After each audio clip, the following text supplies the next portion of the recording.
we have the BeatStep controller, which looks at first glance like a drum pad controller, but it is in fact not just a MIDI controller. It has CV gate analog voltage out, and it also has a sequencer in it, correct? That's correct, that's correct. It has two personalities actually. It has the blue personality and the red personality. So when you're in the red mode here on the controller, there's a button called controller sequencer.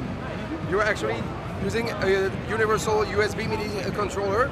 It has 16 pads with pressure and poly aftertouch, and 16 endless encoders that you can use to map to controls, and you can have MIDI notes, you can have program changes.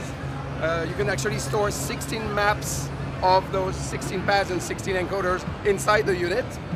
And for instance, if you map it to a drum program, then of course it's a drum controller, and you can control the drum sounds parameters, the mix, the effects, anything you want. So it can be, here's the drum rack in Ableton Live.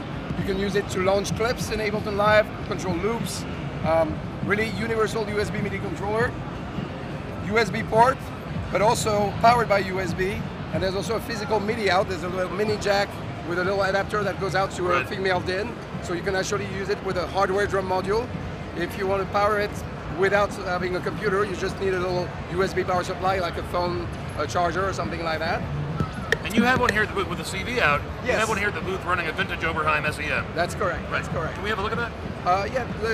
Let's have a little look at this first. Cool. Okay. So that's the controller part. But what's really interesting is if, for instance, instead of controlling the drums, you're controlling synths. So here we have a we would have somewhere an Arturia. Oh, let's make a mistake. Sorry, I'm just going to grab something that's not there.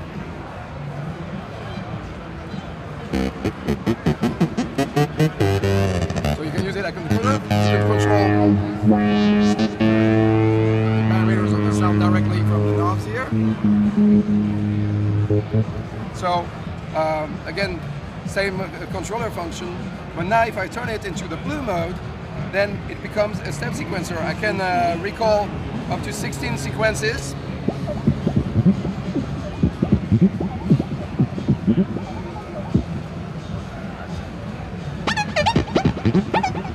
So here, 16 sequences, 16 steps, 16 knobs to change the values in real time. You can change, adjust the steps. You can change the number of steps. You can change the direction. You can go random. Well. You can change sequences on the fly. A lot of real-time performance possibilities here.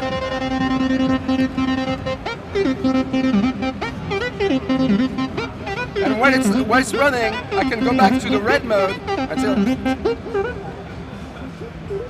Right. it's a controller and sequencer at the same time.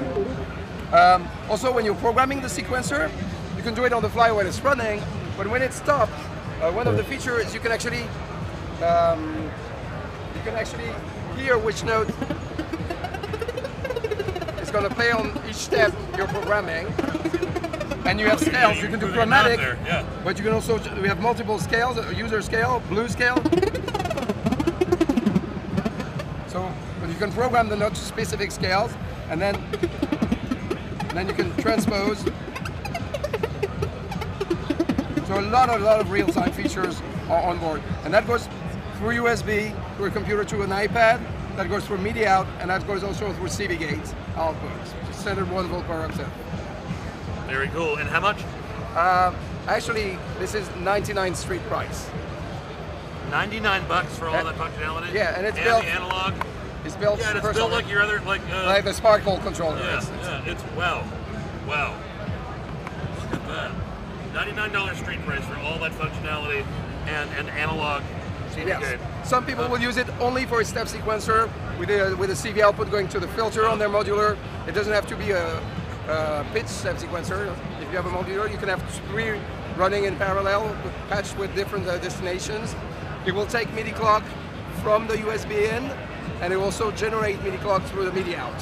So wow, absolutely fantastic value. Another it's quite a product. Yes. Killer bang for buck home run from Arturia. Jean, thanks very much. Sure is.